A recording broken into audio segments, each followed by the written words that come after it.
All right, I'm going to get started. Good afternoon, everybody. I think I should be able to remember everybody's names if you shout them out. um, Thanks for joining. Stay behind the speakers. My name is Mark Bradley. I'm just going to give you guys a little bit of an overview of my career from getting started with a pickup truck and a wheelbarrow at 23, and 20 years later, having a top 100 company with 300 employees. We were landscape design build when we got started with a little tiny bit of maintenance. Over the years, as the business evolved, I ended up moving a little bit more into environmental construction as well. So we did a lot of parks and wetland restorations, erosion control, stormwater pond maintenance, that sort of thing as the company evolved. But our primary customer was always a landscape design build customer. I was typically looking at working on houses that were $5 million and up, and so my average deal size was quite large. We also did snow plowing. We did about 50 million in sales, 55 I think was our top year, 5-6 million in snow, and the rest was really just typical landscape maintenance and construction work combined with the environmental work as the years went on. I had a few other companies. I had a trucking company, I had an aggregate operation, topsoil manufacturing, mulch manufacturing, and a few nurseries as well. So had a little bit of a suite of businesses around that business. And I decided in 2018, after 21 years in business, to sell off a number of the divisions and pass on the company to a few of my great employees. To focus on building LMN. And so I really worked on LMN exclusively from 2018 through to fall of 24 when I decided to go ahead and sell that company. And most recently I've started up a new venture called Leanscaper. So that's just a little bit about me, but I think I'll kind of start by just sharing a little bit about my journey, what that looked like. You know, in that first year in business, I said earlier, if anyone was here, that I got to $1 million in the first year, but I really didn't make any money in the process. It was a pretty difficult year. We got the jobs done and had lots of happy customers, but my bank account wasn't so happy by the end of that year. But during that year, what I really realized is although I already knew how to do the work, that wasn't really a problem. It was really learning how to run the business. And growing that quickly, I had to learn how to run the business really, really fast.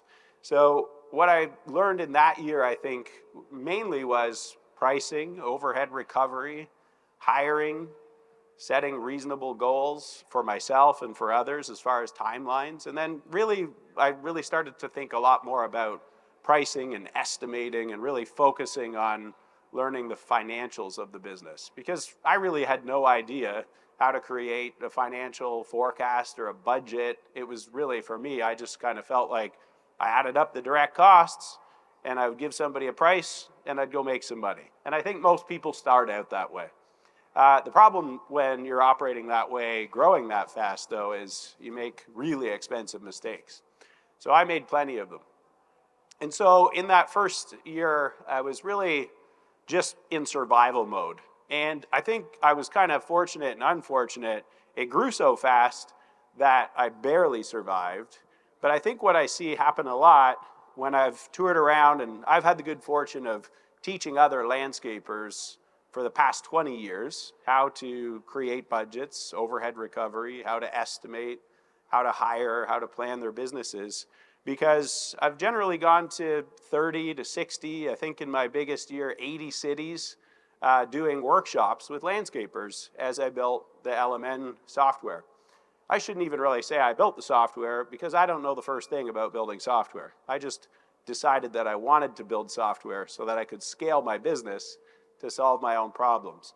So as I figured out how to actually solve those problems, I was just getting other people to build software that would solve my problems and follow a management operating system that I had developed by seeking mentors and taking all kinds of continuous learning programs so that I could really build a system that would endure and allow me to build a $100 million plus company.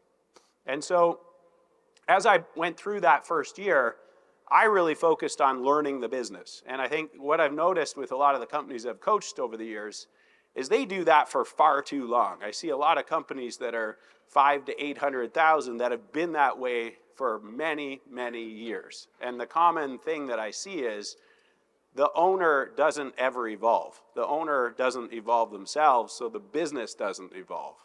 I think what happens is the owner accepts the fact that the way it is the way that it has to be. And they just kind of assume that these other people with larger businesses are either more intelligent or lucky, or things just happen to go their way, or their market is somehow better. But what I've always tried to teach people is it really has nothing to do with that.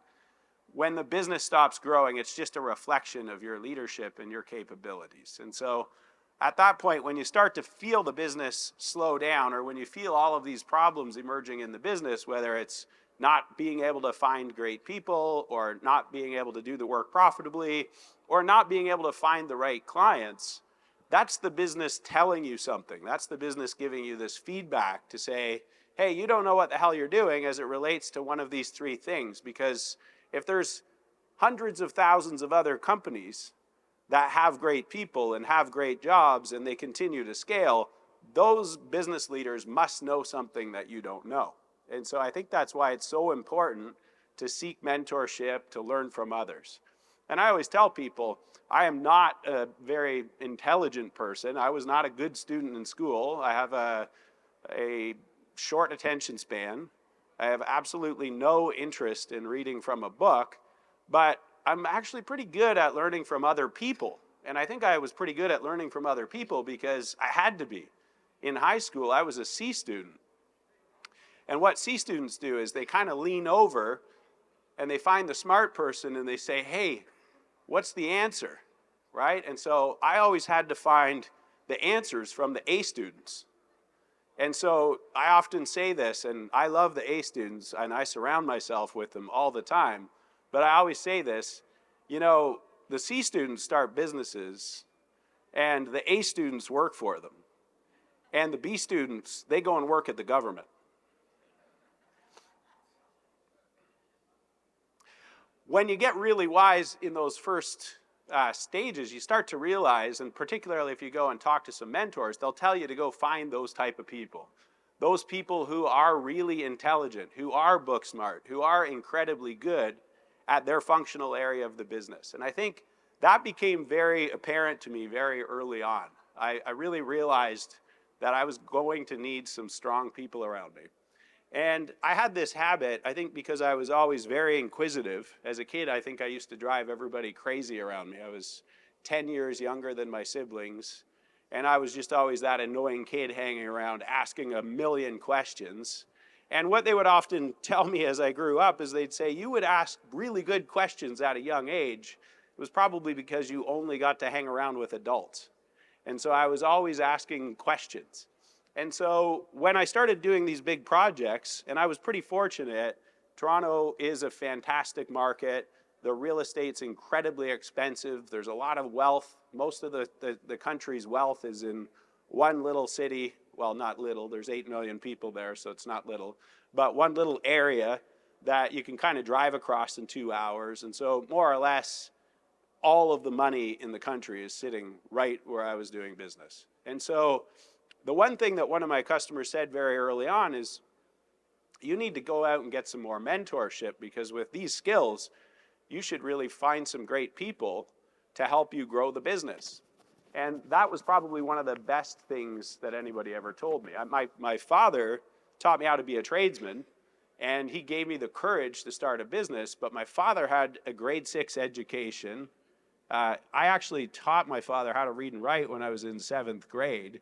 He was moderately literate up until that point. And so for me, it was a big deal for me to get that kind of advice from people who just knew. And so I was always, my ears were open. I think I was always trying to find mentors after hearing that from this one guy that gave me this first chance. He gave me my first $500,000 job, that gentleman that I was just talking about. And so I very quickly catapulted to 5 million. Every year was another million in sales. So the business was growing nicely. And it got profitable pretty quick when I learned how to budget. I went to an estimating and budgeting workshop at a trade show that Charles Vanderkooy had put on. It was a 3-day workshop, and we had our pens out and our pencils and our calculators, and we'd build a budget, and man, we had more erasers gone in the time that we went through that than anything. But what I learned over those few days was how to create a budget and how to apply overhead recovery. And so I'm always super thankful for these pioneers like Chuck that developed these mathematical equations. And I was also very fortunate that I had an A student for a wife, and so she came along with me, and she was my business partner. And she was my business partner until the day that I retired from LMN, despite the fact that we divorced 10 years ago. We're best friends and business partners. And she was my 50-50 business partner for my entire career. Nobody knows that because she's not really a public speaker. She's actually pretty good at public speaking. In fact, she had to do all of our awards speeches in our landscape company because I was petrified to even stand up and receive an award. We would win the national awards in Canada every year, and I wouldn't even go up on stage. And so that's kind of hard to believe probably for someone who speaks as often as I do. I'm 50, 60, 70 days a year on stage now. And so luckily she was sitting next to me, and she developed a budget in a spreadsheet. And then she developed an estimating program in a spreadsheet. And all of that actually became LMN. That's really the start of LMN. And again, we learned all of that from Charles Vanderkooy.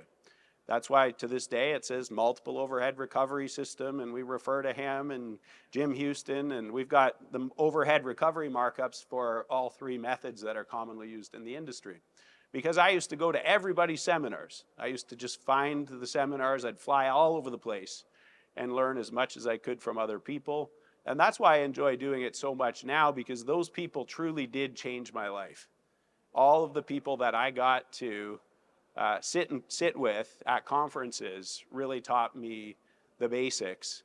And then I went and applied it and built my own management operating system and found a way to merge lean into that and create a system of continuous improvement that really enabled my staff to build my company.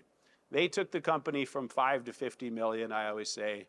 I sure didn't. It was them. I had no idea what we were capable of doing until I saw what other people were capable of doing. And that took me a few years. I would say I was that 5th year in business before I really started to realize just how important it was for me to build other people. And once I saw that, they built the business for me. And the management operating system that I developed as a result of having all these mentors, I think enabled me to build people. And so that's what I'm sharing these days. That's what my free community is all about. I'm just giving that entire management operating system away. I spent my whole life building it, and I just want to give it back to the industry that gave it to me. The industry's been incredibly good to me. The exit on LMN was mind-blowing. It's something that would never, ever have come across my mind. Thank you. And so I really want to give that back. I want to give the theory back. And so that's what Leanscaper is. If you get a chance to pop in there, there's all kinds of things in there. We're scaling up like crazy. We hired a lot of staff recently, and there's a huge budget set aside to just flood that with all of the documents that you'd ever need to systemize your business. I think the opportunities that have come into our industry have gotten better than ever. If your business is systemized, if you've got SOPs, if you've got documentation, if you've got hiring processes and systems, if you've tech-enabled the business, it's mind-blowing what your business is worth. And so I kind of decided that I knew my landscape company was worth a lot of money because I got to exit that as well. And so I kind of got thinking, I should just give this to everybody, all the small businesses, so they don't have to repeat all of that effort, make all of those mistakes, and they can systemize their businesses very quickly, grow enterprise value very quickly, get to profit a lot faster, and hopefully build people a lot faster than hitting every bump in the road like I did for those first 5 to 10 years. Between my 5th year and my 15th year, that's when the business hyperscaled.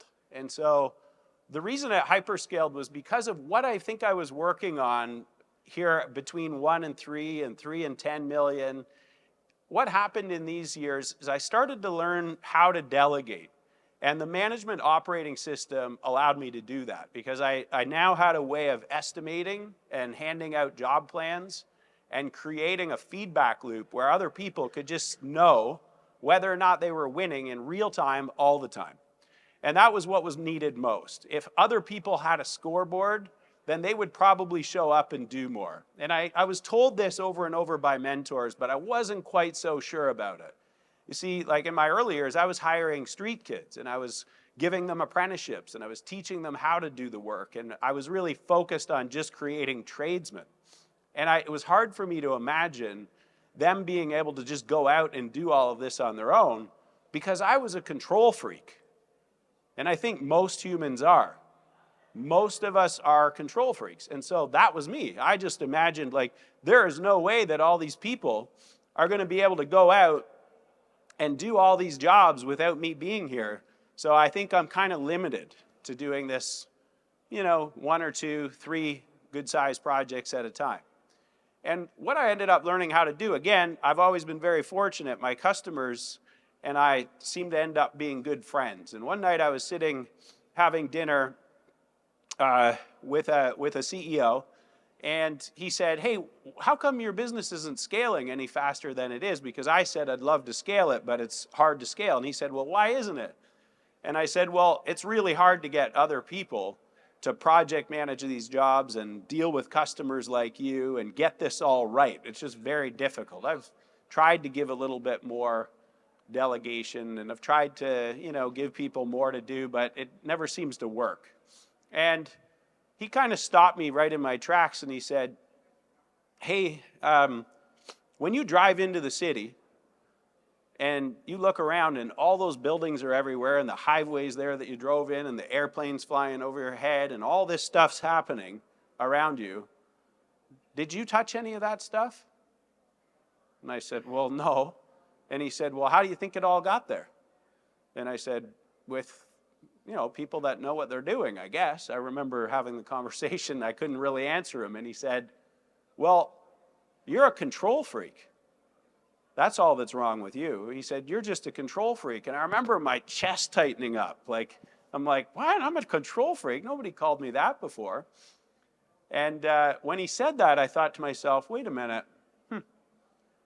I think he's right. All this stuff got here without me. I should be able to get people to put things all over the place without me being there.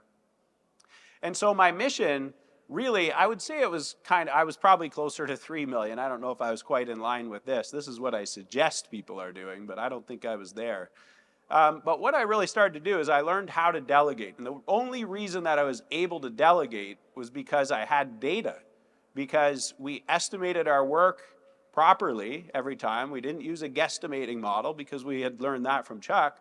And so now all I needed to do is hand the job plan off to other people, make sure they understood what the quality requirements were like. I had to make sure they could work safely. And then, of course, I had to figure out a way to make sure that they would keep doing it as efficiently as I expected or as it went when I was there by giving them more information, making sure they understood the labor, material, equipment needs, and then making sure they had the estimated versus actual hours in real time.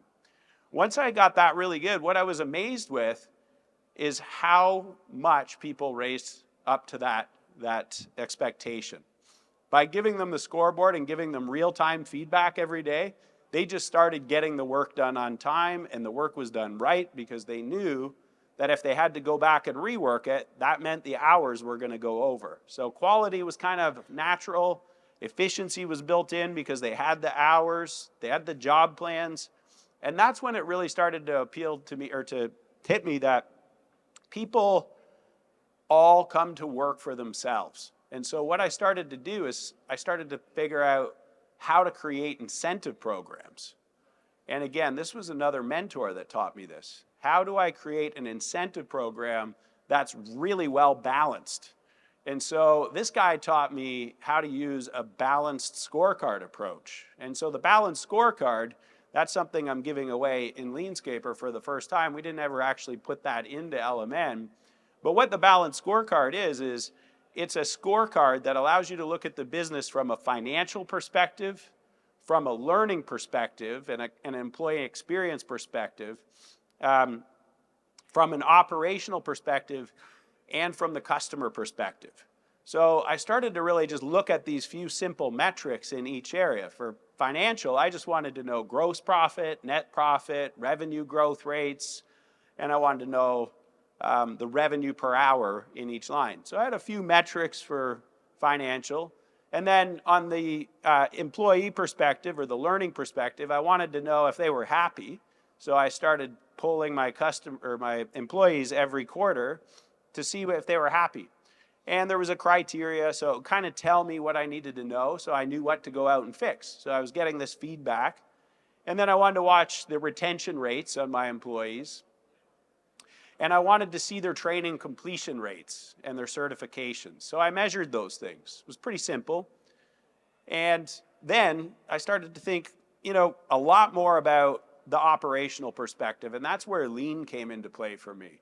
Estimated versus actual hours was telling me what was happening, but I wasn't really able to measure efficiency properly. So I started to create efficiency ratings based on unbilled versus billed hours. And I quickly realized that about 40% of the time, we were doing non-value added work. So I started to make some changes there.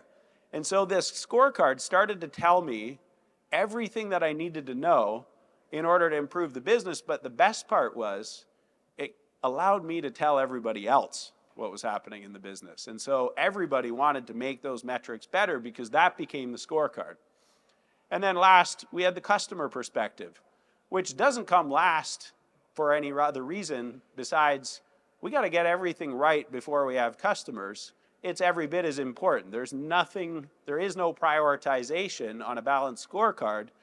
All four perspectives are just as important as the other. And so we were really trying to fix things like customer retention, customer happiness. So we started pulling customers after every project and then every quarter for recurring maintenance jobs.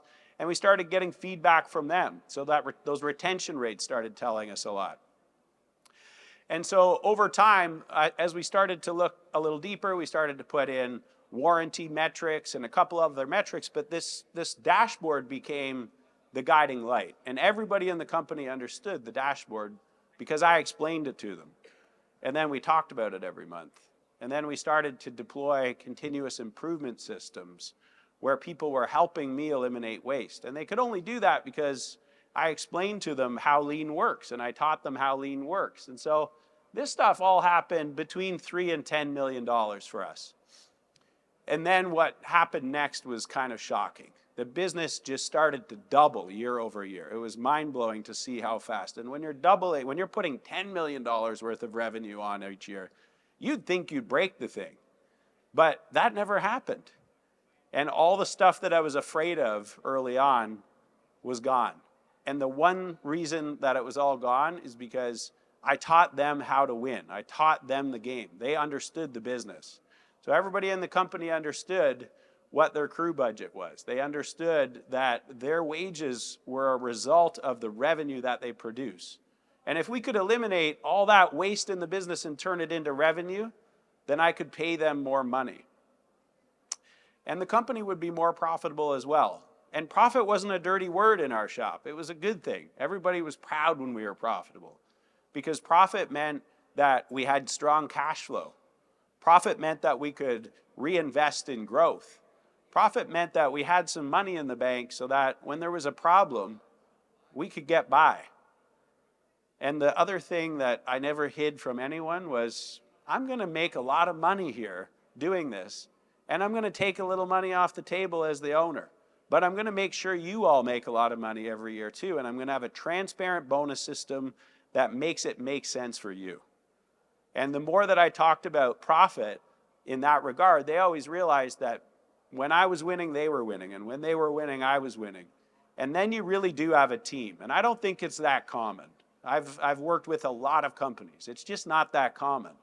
Now, I don't know why that seemed so natural to me. Maybe it was because I was a hockey player. I was a captain growing up. I played really competitive hockey. I can remember at 14, my coach saying, "Hey, listen, you gotta tell those 3 kids that they're going down a level." And I looked at him. I said, "Well, why would I have to go tell the kids that they're going down a level?" And he said, "Because that's your job. You're the leader." At 14, he forced me to learn how to have difficult conversations. He taught me that thing. And so I remembered that, thinking back about that as I was starting to grow people. And I remembered thinking, my best coach used to force me to do all kinds of stuff that was way outside of my comfort zone. From the time I was 14 till 18, I was with that coach. And he would get me to do the craziest things, but it was all people stuff. And I didn't really realize it because I was so young. But then it started to hit me as I was becoming a leader myself, which, I'll be honest, I don't know if I was a very good leader until I was about 35. And that was well into the business. That was probably 12 years or so into the business. I think I was probably, straight up a-hole to work for before that, to be honest. Just being completely honest. And so as I started to think about this leadership thing more, I started to realize, hey, I can't just keep dangling money in front of people. Money on its own, there's just not enough to that. And by then, at 23, I didn't have a dime. By 30, I was worth 10 million or so. And I was not really motivated by money anymore. Once you got that much money, you don't really think about money anymore. It started to be purpose for me. And especially the way I grew up. I didn't grow up with a lot of money, so 10 million felt like a billion. And so my everything started to change. I was a little bored with the business, and I do get bored very easily, still to this day. And so I started talking a little bit more with some mentors, and I said, it's just not feeling fulfilling. I don't know, maybe I need to get into a new business. And I had this, steady problem of having these entrepreneurial seizures where I would just buy shit because I felt like I could, and I had unlimited credit, and I'd just one day I needed a blower truck, and now I'm in the blower truck business, and the next thing I've got a mulch manufacturing business and farms and all this crap. And the more of that stuff I bought, the more unhappy I got. I just couldn't really see the purpose in all of that. And so this one mentor, he said to me, hey, what actually makes you happy about all of this? What is it that really, truly makes you happy? And it was in that one conversation, I think for the first time that it actually hit me, the thing that made me happiest was hiring those street kids and turning those people into apprentices, and then seeing them get successful and seeing them build families and build wealth and buy their second and third and fourth and fifth house because I taught them how to do it. And I gave them their first down payment and let them pay me back. I could have been buying more houses with that down payment money, but I was happy to do it. And so when that hit me, I started to realize, wait a minute, my purpose in this business isn't making money, and it's not doing all this work for these rich assholes. Sorry, I swear once in a while. It's really not that.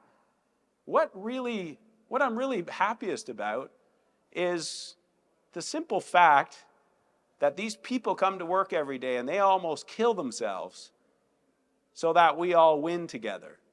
And on Friday night, I get to cook them a steak dinner. That was we boiled it down to that. He's like, what is the stuff you actually like about the business? And then I realized that's it. And the more that I started reading as I got older, I started to realize that every human in this world only wants one thing, and that's love and connection. And when you build a business where that's actually possible, because you're honest with everybody, and you don't hide the profits, and you don't hide the fact that you can pay more money, and you don't hide the fact that you want to grow the business so that you make more money, and you actually align that with everybody else, things start to change. And so I came up with this realization one day, and it hit me. The mission for the business has nothing to do with anything really, other than everybody in this business has a mission to feed their families and to support themselves and to grow as humans. And if I just actually talk about that and say, and by the way, we're going to probably be the best landscaper in the city and we're going to make lots of money, but really, I'm just going to create a business that allows everybody to come to work for themselves every day, knowing what success looks like. And because it's so transparent, they're going to go to the wall to get it done, knowing that they're going to make more money, and waste is the enemy. Waste is the enemy. Not me, not the owner, not the guy that wants to make all kinds of money. Waste is the enemy. And once I made waste the villain, I was never the villain again. Because any time I wanted something done differently, I would just come along and say, damn, we got to figure out a way to get rid of that waste, because that's costing us all money right now. We got to figure out a way to eliminate all this waste, this unbilled time, because that's killing us. So I didn't have to say to Johnny, the crew leader, hey, like, you guys are a bunch of screwballs stopping for lunch and forgetting your tools and forgetting your gas cans and not putting things back in the trailer and reworking the job 3 times. I didn't have to say any of that stuff. I taught them how to identify waste. And then when things weren't going well, I could just show up and say, hey, how are we going to get rid of the villain? How are we going to get rid of the waste? What are we going to do different? And then we were a team, and we got to operate that way for years. And that's really, for me, the scaling operations and hiring middle management and automating processes, those are just words. Doing it using a management operating system, that's the key. And then, going from 10 to 30 million, this is when I started hiring like a CFO, and I started hiring my mentors. Now, I didn't just go and ask an accountant for some advice once in a while. I found one that was going to be my mentor, that was going to let me learn from them while I pay them to help me run my business. And they're going to actually benefit as well. And I was, again, very lucky to have such wealthy customers who took a liking to me. They taught me a few playbooks on how to attract those people. In fact, I had some of my customers do the interviewing for me when I was hiring my first few executives, because I had no idea how to hire a CFO. I wouldn't even know what questions to ask when hiring a CFO at that point. But again, once I hired a CFO and I got to work with that CFO and learn everything from them, that was like, an MBA every month. I was just getting this unbelievable amount of information. When he'd do my financials and come and explain them to me, and then we'd look through things and solve problems, it was like doing my master's in finance. It was a real exercise. And so I learned how to become a CFO. And again, throughout those years, building that executive team, every time there was a problem in the business or a flow interruption in the business, I would immediately say, there's something I don't know. I need to go find somebody who can do it. But the way that I identified what to fix each time, well, that was the balanced scorecard. Whatever metric started to go a little sideways, I would think, okay, well, why is that metric going sideways? And what don't I know? And who does know? And then I'd go find that person and I'd figure it out. And that's how I built my management operating system out. Now, 10 to 30 million, you probably earn the right to use the title CEO, and this is a hard thing to say to people sometimes, but you don't just become a CEO the day that you get a business license. And I see a lot of young kids doing this, like everybody on Instagram's a CEO. I don't know. That's a difficult thing for me to swallow. I have a hard time calling myself one to this day, I truly do. When I think about the role of a CEO, that's an evolution. And you've got to learn that from other people. There's no CEO course that you go take. It's not that easy. Sometimes some of these colleges and universities will say they have them. And yeah, maybe they'll give you some good ideas, but most of the time it's still just a teacher teaching you how to be a CEO. And I always say, those who can do, And then those who can't teach, right? Often the people that teach in the institutions haven't actually done the job. So when you do sign up for a course, make sure that person has done it and then decided to teach it, just because that's what they want to do. They want to give back. I think there's all kinds of incredible people out there teaching, but make sure that they actually did it before they teach it. When I look for mentors, I always look for mentors who have actually succeeded in doing what it is that I want to do next. And I did go take some executive management courses at some really great colleges, and the people teaching had done it. And so make sure that you're not going down to the local community college where they've got somebody that just graduated 3 years ago teaching the course, right? That's not going to be the place to learn. So find the mentors that have actually done it. And so I really started to do that a lot as I crested 30 million.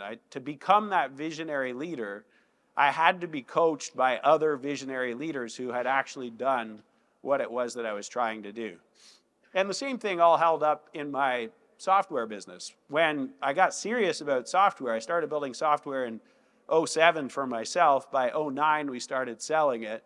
The business was scaling nicely, but I had no idea how to scale a SaaS company. So I took a year off. I had 300 employees. I drove around in the back seat of a Cadillac with 4 people by this point in time, with it looked like an office on wheels. And in the morning, they'd pick me up at 5:30 and they'd drive me down to the Google office, and I did a Google internship for a year with all the kids, while my whole executive team sat outside in my Escalade waiting for me to run in and out and make decisions. Crazy shit, but that's what I did. And that's how I built the company. And then the next year, I actually went and did it again. That really pissed them off. It was like another year in the SUV. But finding the mentors in any area of life has really been my secret. There's nothing else to it. It's just me being the C student looking for the A students, or looking for the other C students who had already done it. It's nothing to do with intelligence. It's nothing to do with luck. I would say the hard work piece, I think we all know, right? The harder I work, the luckier I am. But the smarter and harder that I work, the luckier I got. That was it. And the smarts came from other people. It wasn't me. There's just nothing there. And I used to read lots of books, and lots of people do. To this day, I probably read 100 a year, but nowadays I just look at the executive summaries and it's blah, blah, blah, blah, blah. So I maybe read 20. But books kind of cause this analysis paralysis. In fact, you start to realize they all say the same shit. And when you read enough books, you start to see all those patterns, and they become great patterns. And I think books are great because every time I read one, if it takes me 8 hours, I got 20 years of patterns from somebody that was wise enough or had succeeded in whatever it was they were doing. And so if I get 20 years of their patterns inserted into my mind, and those patterns play with all the other patterns and all the other things I know to be true, and that mastery all layers into one another, when stuff pops up in front of me, I generally find the answer a little faster because of all those books that I read. And you know what? Probably of the 20 I read, it's probably 5 of them that I read every year. And at the end of the day, all those other little books that I might read in those little management executive profile books, they take me 15 minutes to read. I decide if that book's worth reading. Is there something there that I really need to learn more about? But the reason I still read 100 of them is they remind me of things that I've probably read about before, but I just haven't been thinking about enough. And so every day I spend an hour learning. And so over the years, as I kind of went through this, my evolution just looked like this. You know, I was letting go of all the hands-on work, and I was focusing on some strategy, and I was starting to build this team. And then the next thing was the financial literacy. This is where I really started focusing on the leadership and the skills after the financial literacy. And I mean, those always are evolving together, but the leadership skills became a big thing. And then after getting the leadership skills in place, I started to learn more about myself, and I realized I don't think I'm really as passionate about the customers as I should be. And so I started to really get a lot more customer focused, and my customers' problems became my biggest problems. Now, The one thing that would actually keep me up at night would be whatever it was that I knew my customers weren't happy with. I'd get my employee surveys, and those were always concerning to me, but I always could see that I could fix those things pretty easily. But when my customer surveys were coming back in, I had some big things to worry about, because when they were telling me things, I knew that that was a longer tail thing to fix. When my employees would tell me, hey, our benefit plan's not all that good, I could just simply say, okay, no problem. I'll talk to them next week and tell them that I'll fix that next year in next year's budget. And if I tell them that now, they'll believe me because I'm honest and I'm a straight shooter with them. They're cool after I tell them we're going to increase that next year. But when a customer survey comes back and it tells me there's all kinds of problems, that's not so easy to fix, because that means I need to train my staff, I need to create new SOPs, I need to do things differently. And that's never easy. And so I really started to focus there. And as I got better and better at really building systems that solved my customers' problems, not solving my problems. When I was younger, what I thought I was doing when I built systems was building systems for myself so that I could get more money. And you got to remember, I didn't come from much. So more money, my relationship with money in my early years meant it's like survival mode. And so as I got a little bit older though, and I had a little bit of money, I started to realize these systems aren't for me. These systems are for my customers. And if they're for my customers should pay for them. And this is the problem in this industry. We don't come to this realization. So we keep hurting ourselves because we've got these limiting beliefs. But what the limiting belief is, and what I came to realize is, if I'm building systems and people for my customers because they're my biggest problem, who should pay for all that training? Who should pay for me to build all these systems? The customer should pay for it.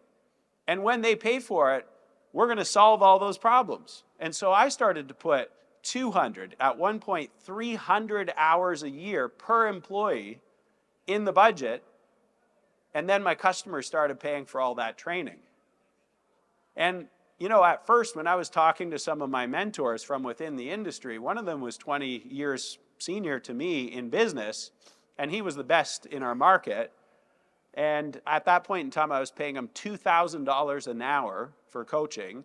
He was the best in the market, and he said, you know what, every hour that I coach you is an hour I'm not working on my business. I built $2,000 an hour in enterprise value every year when I go to work. So if you want me to come and help you, you're paying me $2,000 an hour. So it wasn't uncommon for him to come over to my shop for 3 days and leave with a $60,000 check.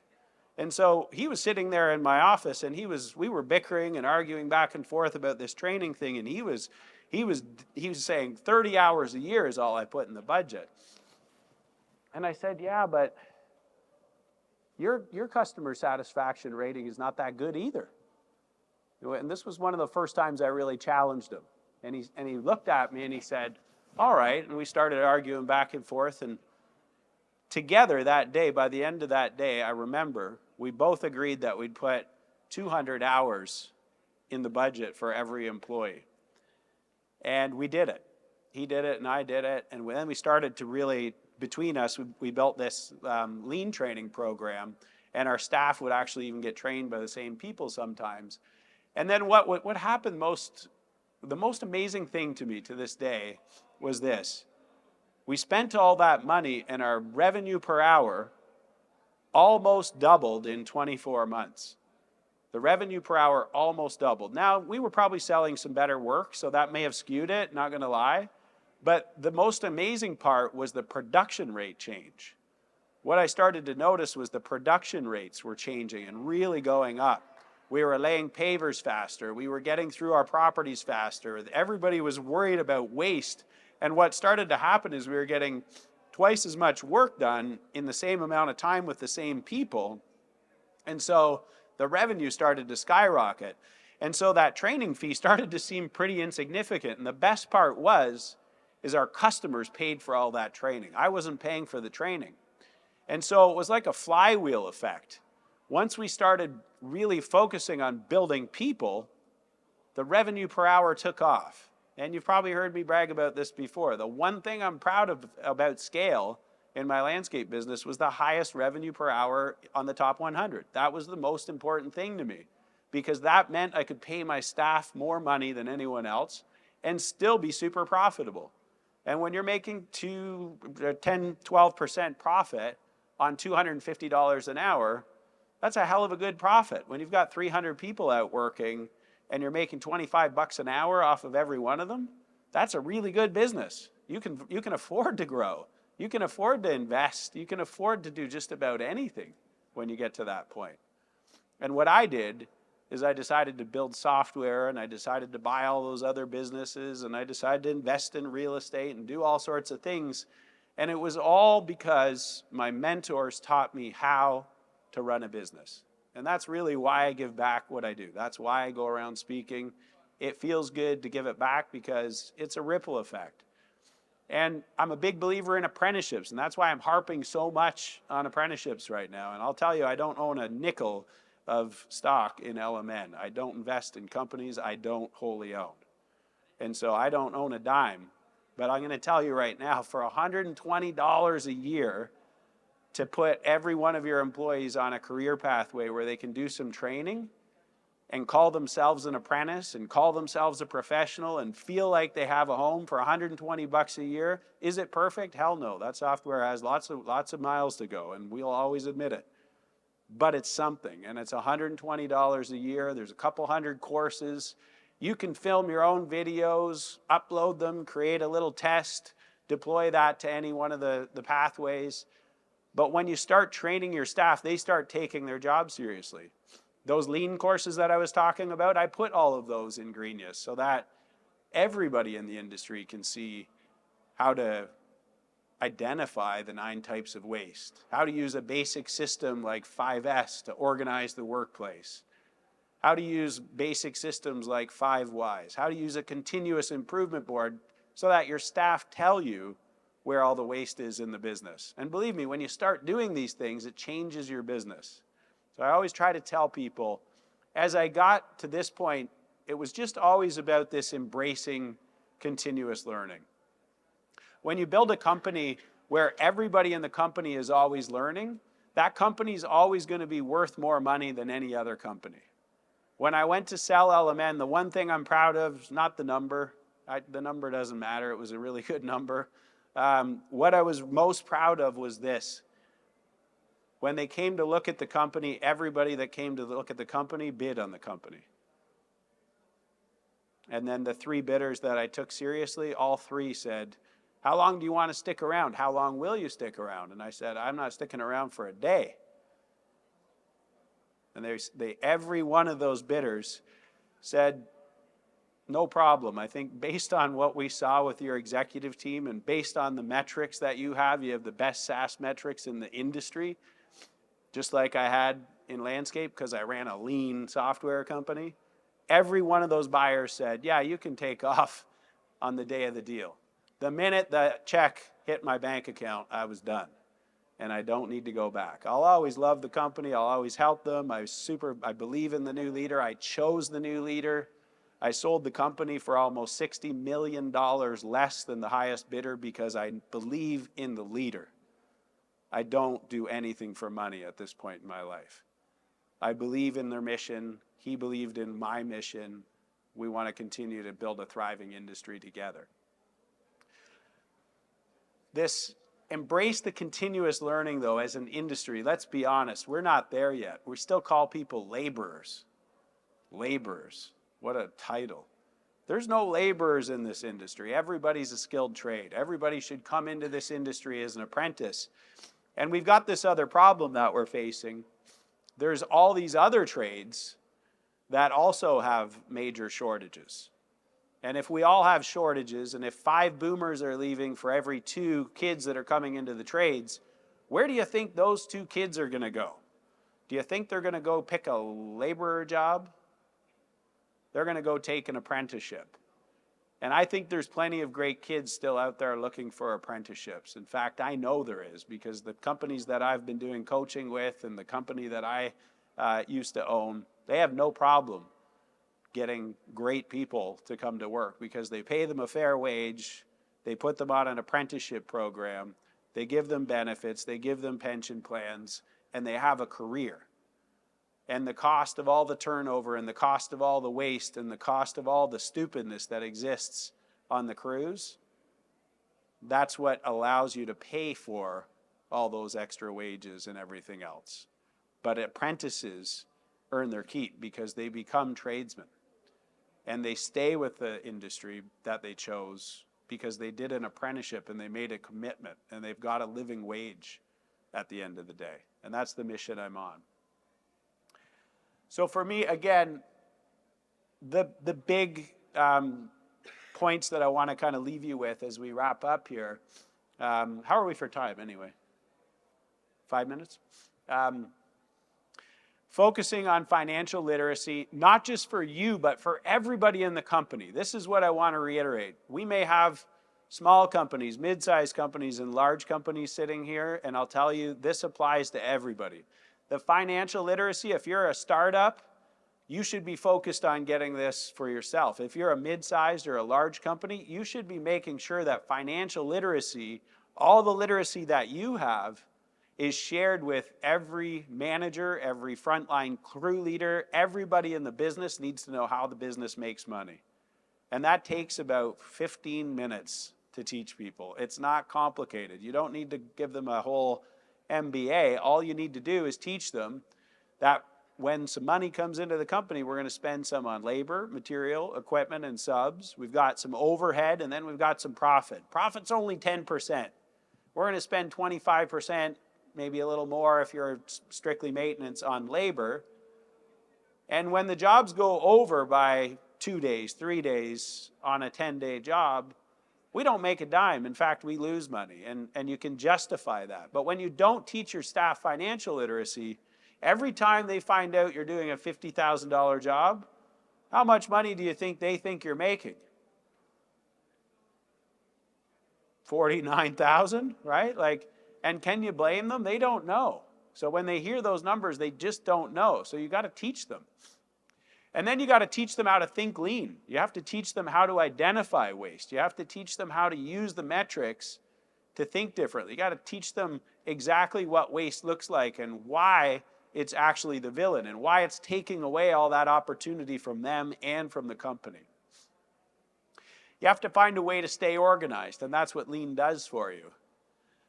I think it's really important to hire your mentors. Again, regardless of the size of your business, keep working with mentors. For me, to this day, I usually have 5, 6 mentors, different parts of my life, people that I'm paying for advice on fitness, advice on health, advice on mindset, a spiritual advisor, a business advisor, somebody to help solve a very specific problem that I might be dealing with in the business. There's always 5 or 6. And I don't waste money on this stuff. I'm serious. I spend a lot, and every time there's a huge return on investment. $40,000 an hour is what I pay my CEO coach. $40,000 an hour.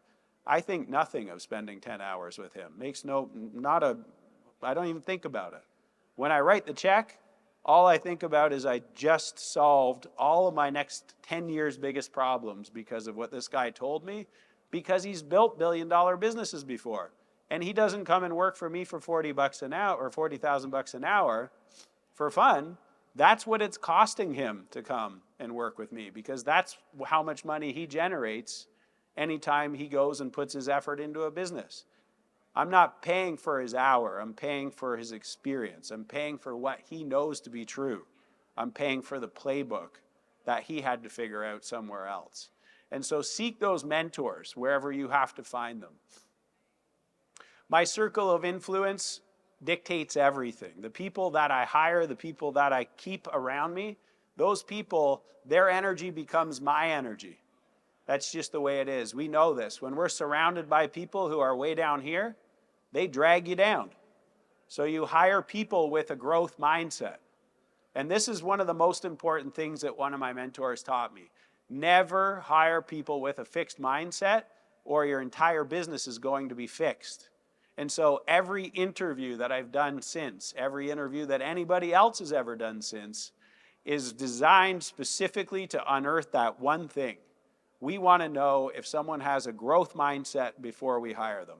We can look at their personality assessments and figure out what they like to do and what they're good at and all that stuff, and I'm a big believer in that. But at the end of the day, if they have a fixed mindset, I don't really care what they like to do because they're never going to get better at doing it. Every time something goes wrong, they're going to blame somebody else. Every time I go to approach them to do something differently, they're going to tell me why it's already right the way it is. They're never going to collaborate on improvements. They're never going to be that type of a person. And so really focusing on that circle of influence and making sure everybody that comes into your existence has that growth mindset, that is the leading indicator of success for each person. It's the leading indicator of success for every company. And so start there. If you're going to build the people to build the company, which is the only way to do it, they have to have a growth mindset. Over the years, I really started to realize that my decision making was flawed. How did I figure this out? I had some mentors just straight up tell me. Now, again, earlier I told you I had somebody tell me that I was a control freak. I had some people tell me some really hard things over the years. And when you pay people this much money per hour, you don't pay them to stroke your ego. You pay them to tell the truth. And some people really like sitting in the room with me for a couple of days at my mastermind sessions, and some, not so much. I get my scorecard at the end, and it's always right around 97%. And it always bugs me because I'm like, well, what did I do wrong with those other 3 people? Fixed mindset people don't actually like hearing some of the things that mentors tell them because it means that they're wrong. And so over the years for me, every time somebody told me something, I really, truly took it very deeply because I wanted to be the most coachable person in the room. And why? Because when I was 12, one of my coaches said to me, hey, Mark, you'd be a really good hockey player if you were a little bit more coachable. He said, I think you'd even go to the NHL if you were a little bit more coachable. And that's all I needed to hear. And so from that point forward, it was my goal to be the most coachable person in every room that I went in.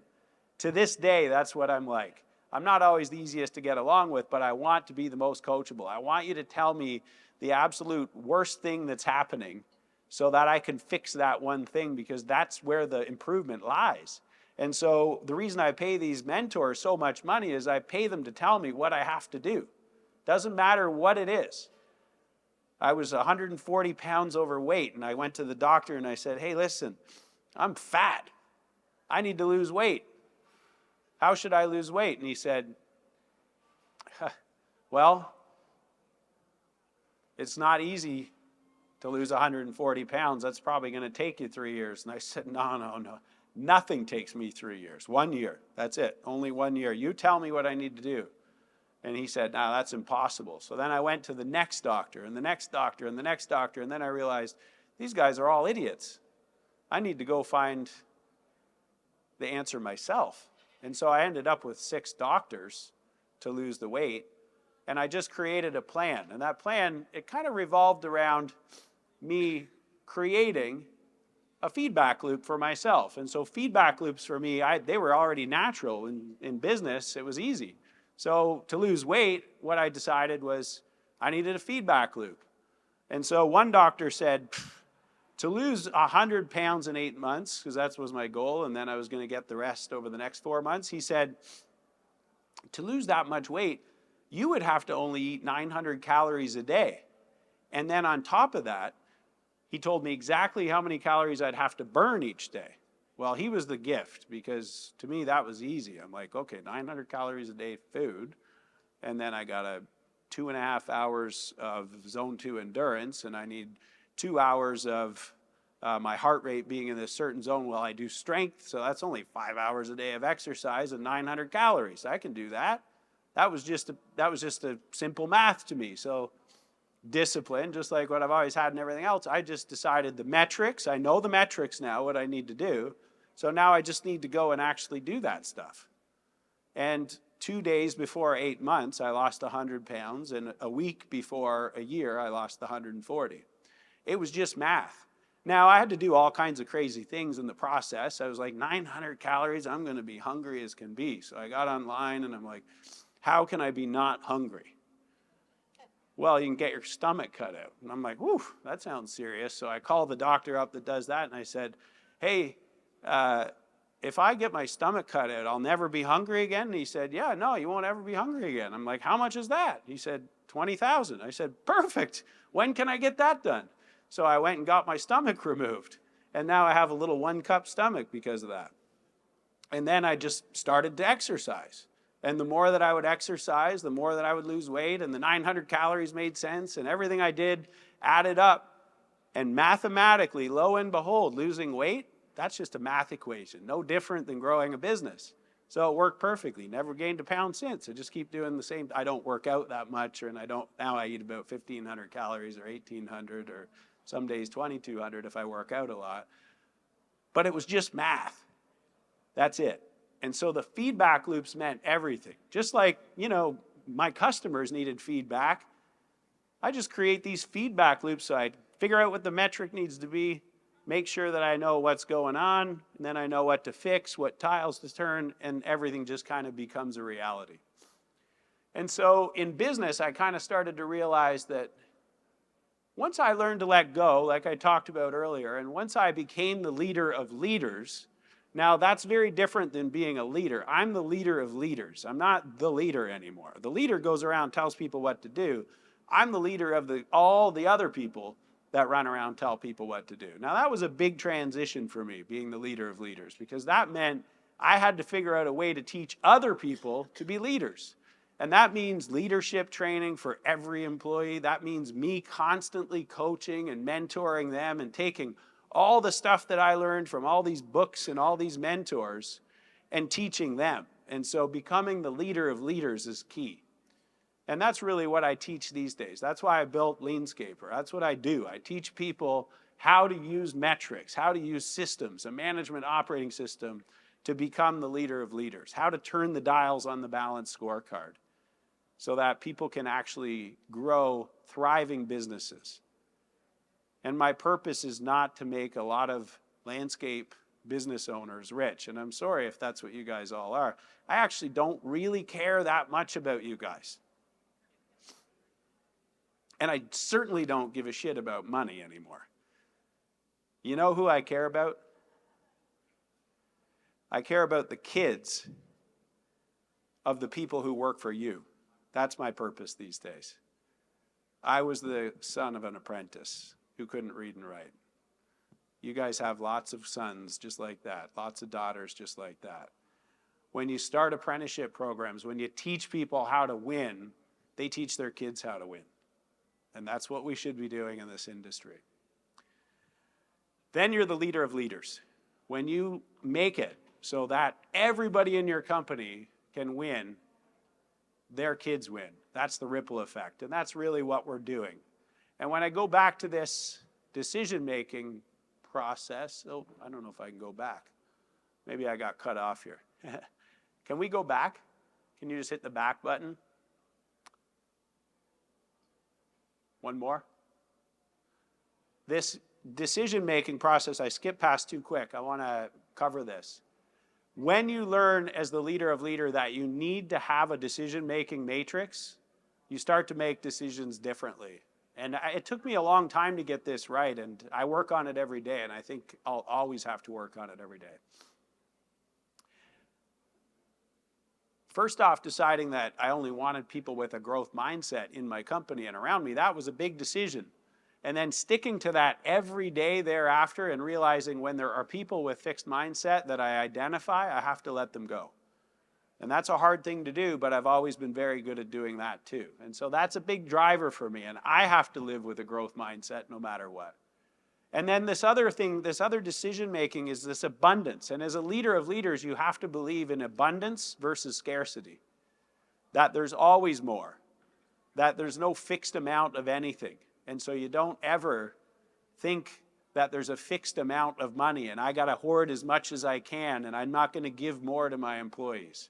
And so this version of abundance takes over. So every decision is this actually better for the entire community? If I do this, is there more for everyone or is there just more for me?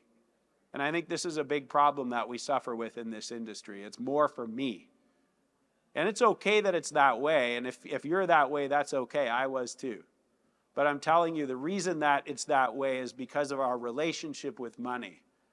When we come into this industry, oftentimes we don't come from much of it. And so we do think that there's a scarcity, but it's not like that. You see, because money is not actually real. Money is a construct. Money is something that we created. Humans created money so that we could trade our time with other humans. So that when we help other humans, which is God's work, when we help other humans, we could trade a little bit of money so that we could continue to help each other and thrive in the process. And so we created it with purity in mind. Sorry, I have a bad cold and I'm running out of room here.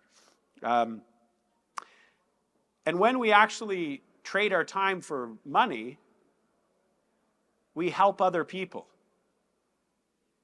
And therefore, there is no limit. There is no scarcity.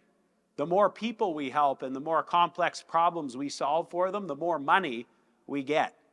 And so when we help other people learn how to solve problems and help other people, and we make our mission helping others, whether it's helping our employees or helping our customers, you don't have to worry about money. That's just math, no different than me losing weight. It's just math. And so at the end of the day, that abundance mindset is always with me in my decision making. And then truth. You know, I still have a problem with this to this day, and I've made many, many mistakes. Every mistake in my life comes back to truth. I have this habit, and I think many of us do, and I've seen it in so many people that have worked for me. Thousands of people have worked for me over the years. I've seen it in my customers. I've seen it in my software customers, my landscape customers. I've seen it with architects, engineers. I've seen it everywhere, this truth thing. We make the truth the way we want it all too often. And we don't consider what that truth is for other people. And I think this is pretty important. Truth is truth. And when you keep bending the truth to serve yourself, that's just greed. And we do that a lot in this industry. We say, oh, well, the truth is I can't pay more money. Well, no, that's bullshit. You can pay more money. The reason you can't pay more money is because you didn't train people how to do the work more efficiently. You didn't have what it took to go out and sell the work at the right price. You took the work at a price that you can't do the work properly and you can't pay your staff a fair wage. That's the problem. But you're bending the truth. And for me, I've bent the truth way too many times in life, and I've learned to stop most of the time. But I still catch myself bending the truth all too often. And so my decision matrix has to be, wait a minute, is this really indicating truth? Is it indicating the abundance? Is it indicating the growth mindset? And if those three things are in place, usually I'm proud of what I'm doing in front of my Creator. And I'm not particularly religious, so don't think I am or anything. I'm super connected with God. I don't really choose one specific religion. I read about them all. I was raised as a Catholic until I was 12, and then I said, you know what? I don't really like this religion anymore. My parents are still Catholic. I never went back after I was 14 because I didn't believe in it. I had friends that were gay. I wanted to wear a condom. I'm like, this religion is nuts. It's absolutely crazy. What, we don't like gay people? We can't wear condoms? That seems stupid to me. So religion to me is nothing, but God is everything to me because I really truly love everybody in this room. And I truly believe that when you put that love out, it comes back to you. And that's all God wants. And so when you run your business, make sure you keep that in mind, that you're here to help other people. And whatever your version of God is, I don't care what you call him, we all have a Creator. We didn't get here by accident. We're going back there one day. And when we go back there, I want to make sure that my decisions that I've made in this life are good for eternal decisions. I want that to go to my next life. I want that to come back with me. And so as I really think about this decision making, when I've gone through building the business, I think it was more about my growth than it was about the business growth. And so I'm a very different person than I was at 23. And I sure hope I'm a different person 10 years from now. Don't be afraid to evolve. Who you are today is not who you have to be tomorrow. And I think that's the message I wanted to send. So thank you all.